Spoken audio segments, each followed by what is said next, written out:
In this video, I'm going to show you how to edit like a pro in Lightroom to go from a very boring photo like this to an amazing black and white that you can sell in gallery. I'm going to show you so many tricks in this video. Your level of black and white is about to explode in a few minutes to come. So stay until the end. So in case you don't know, my name is Serge Ramelli. I work with Yellow Corner. I've got over 47 photos in 120 galleries around the world. And I also make big books. I've produced 7 coffee table books, and I'm about to go to London to do my book number 8. I'm very excited. So this is a photo that I shot with a Leica camera last year, I think, in Venice. And it was really, overcast day, and overcast is actually perfect for black and white. So, but I want to give you some tricks. So I could just use my new black and white preset, and I get a very good result, like literally in one click. I just have to do the black point, and the white point and the white balance, and I'm basically done. Now, if you want to get for free my latest black and white preset, you have to watch my latest masterclass on how you can find your voice as a photographer. The link is under this video. You watch the masterclass, and at the end, you're going to get these presets for free. So for now, I'm going to show you the old way, the way that people do it without the preset, which is hard. But I'm going to break it down to you into 5 very simple steps. Step number 1. Of course, you go to black and white. I don't even count that as a step, but the real step number 1 is the exposure. So on this one, we're going to open the shadow. We're going to bring down the highlights, and we're going to hold on the Option key on a Mac or the Alt key on a keyboard, and you want to set a very strong black point. On a nice black and white like this, you want something very serious like that. Boom. And then you're going to reveal the photo with the white slider. So you just move the white slider until you have the exposure that you like. And we're going to take care of the sky. So I'm looking for the foreground. I want to make it bright. Even the sky is a bit too bright. It's totally fine. Remember, the eyes goes to the brightest part of the photo, which is a problem. But now I got an exposure that I kind of like, okay? If you want to see where you started, you can just create a virtual copy of your photo. You can reset it. And this is where we are. So we've done step number 1. Step number 2 on the black and white is very important. It's refining colors. And there's 2 areas where you can refine colors. One is, and the main one is in the temperature. If you move the temperature to white balance, it's going to change drastically the photo. So just play around until you have something that you kind of like. I usually mess around with the temp, and I mess around with the tint. And it depends if there's a lot of blue or a lot of warm in the photo, it's going to change the photo a lot. But then you can go all the way down to the black and white mixed. And the black and white mixed, basically what it is, you don't really have to do this step, but it's kind of cool. Is basically the idea is if, let's say, I think there's a lot of blue in this photo, or yeah, look at this, a lot of blue. If I move the blue slider to the right, it's going to get very bright, and to the left, it's going to get very dark. So anything which is blue. So what you can do is you can move the slider like this really quick and see if it does something to your photo. If it does not, you just double click and put it back in the middle.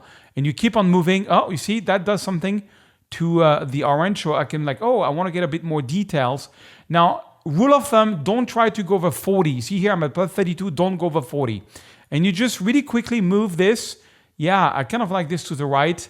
I'm not going to go over 40, because if you go over 40, sometimes, not on this one because it's a Leica RAW file and they're incredible RAW file, but if you don't have like a high-end camera and you don't have a lot of details, you might get some weird effects. So good rule of thumb, go like this. And you just move things around like this and see what it does to your photo. If it doesn't do much, you just double click to put it back in the middle.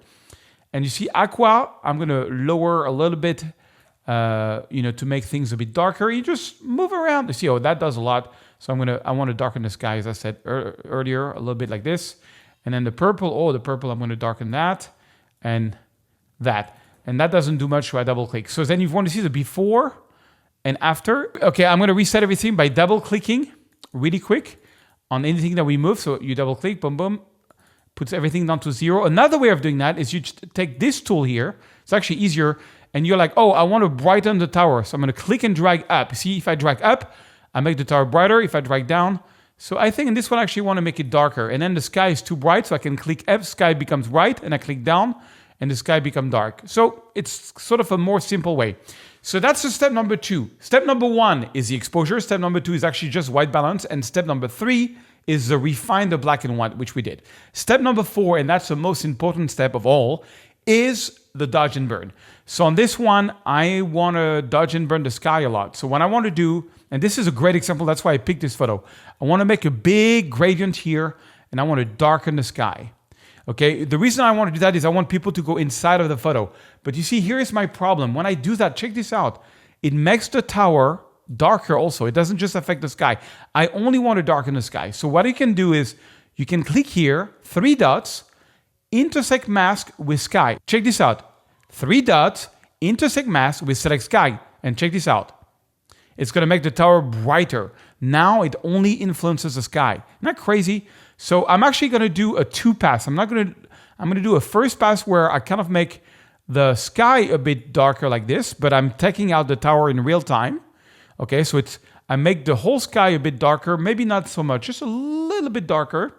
And then I do a second one for the very top of the photo, where I'm going to really make it a bit darker here, just the very top of the photo, because I really want people to focus inside of the photo like that, and maybe even orient it like this, because I think it's a bit too bright on the right side. I kind of like that.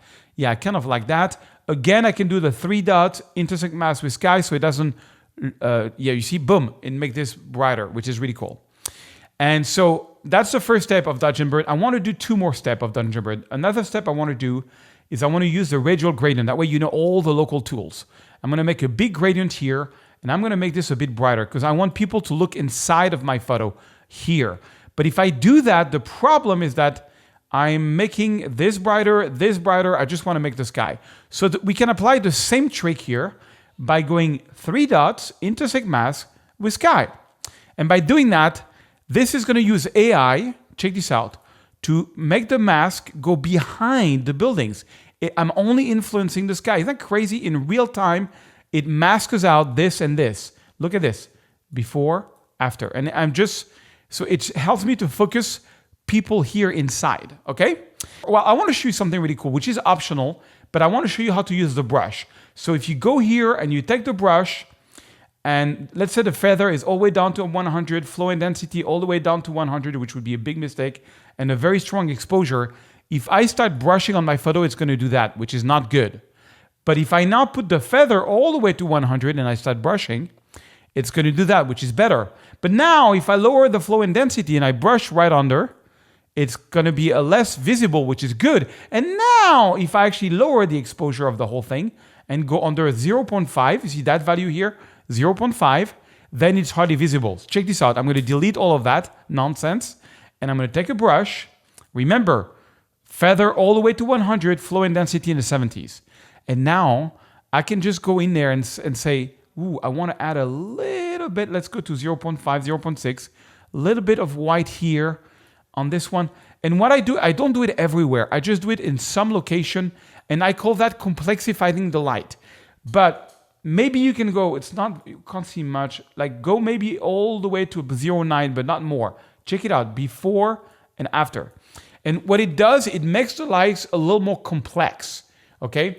And what you can do is do several brushes. So I like what I did there. When you're happy, just do another brush. Make sure you got 100, 70, 70. And then I'm like, oh, I want to make this girl a little more visible. So I'm going to erase that. I want to make this a little more visible, but that's kind of too... I'm just making the reflection a bit more visible. It's a bit strong, so I'm going to lower that. And voila, just like that. And now check it out. You can see individually, that's the top mask, that's the right corner mask, that's the mask inside of the photo. Why is it off? Okay, no, it's on. That's the mask, the first brush. It's a little strong, so I'm going to lower that. And then that's the last brush. Okay, that's good. I'm happy with that. So now we're ready for the step 5 of this formula called the natural drama formula.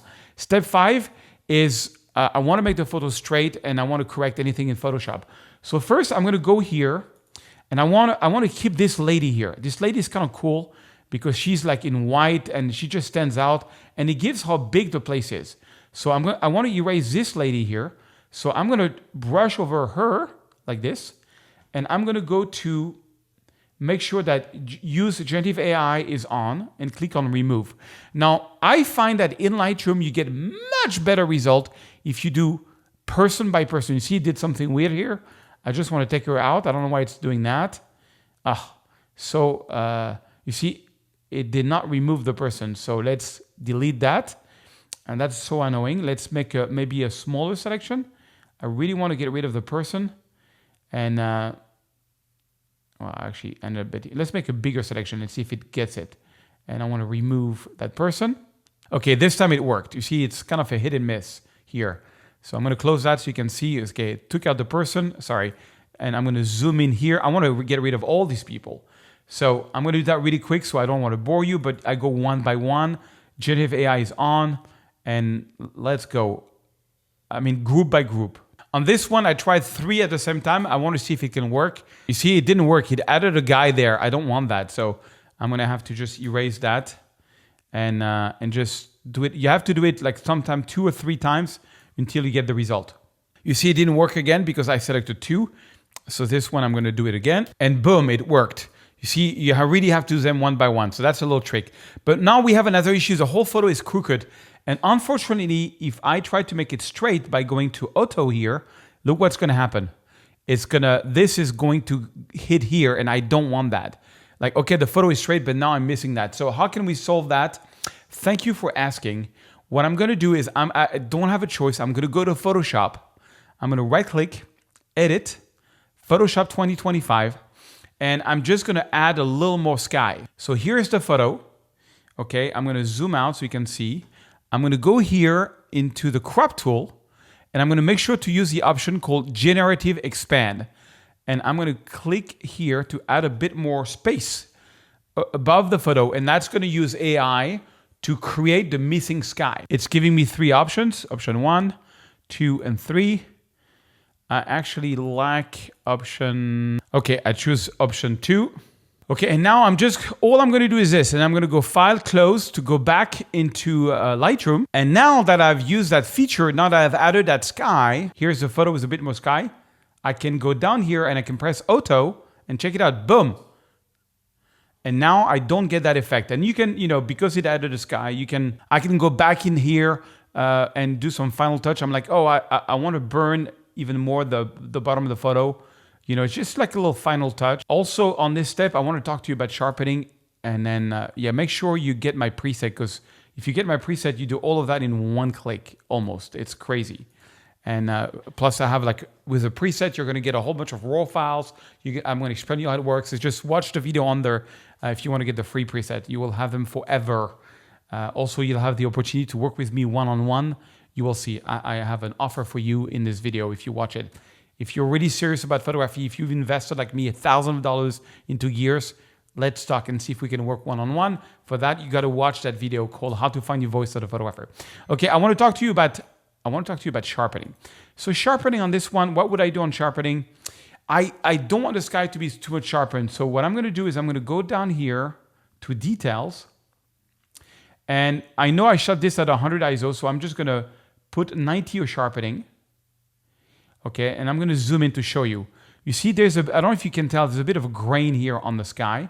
So I'm just going to hold on the Option key, and I'm going to move the masking to the right until what you see in white is going to get sharpened. In black, nothing is going to get sharpened. So I just want to sharpen the edges.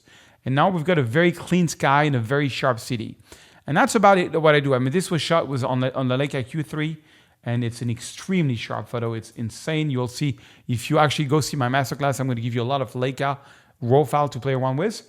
But basically, this is where we are. So we went from that kind of boring photo to this photo that I'm going to sell in over 120 galleries around the world. And that's what I would deliver to the gallery. I hope you learned something. Make sure you subscribe because I got a crazy video coming up. Merci beaucoup, mesdames et messieurs. I'll see you very soon.